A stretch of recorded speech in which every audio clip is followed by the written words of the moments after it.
means learning the virtues of the East.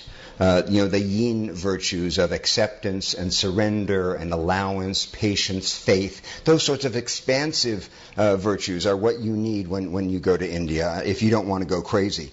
Instead of feeling big and important and a master of the universe, you realize you're just this tiny grain in this gigantic wheel that's turning beyond your control.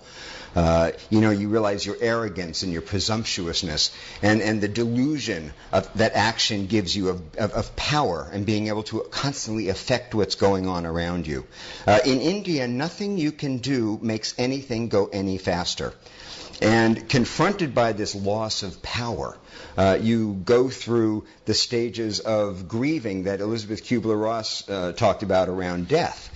First you go through denial, the sense that you can actually make things happen, which you can't.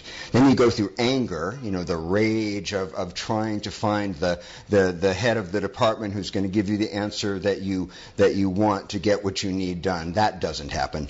Then you go through some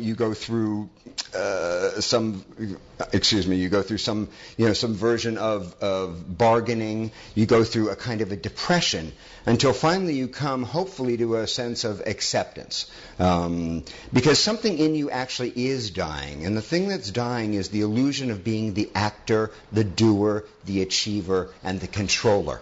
When you're confronted by overwhelming evidence to the contrary, the ego, which exists on feeling seen and feeling powerful, is thrown back on its heels, and you do go through a kind of ego death.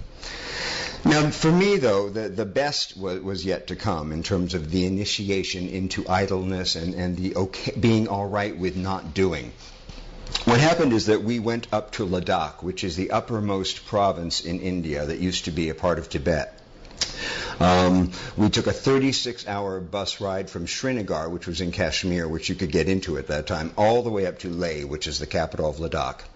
And from the minute I got there, I really felt like an alien in this place. This wasn't the India that I had come to be in, the moist, tropical, lush India. This was a dry, lunar landscape. I found it, although it had spectacular views of the Himalayas,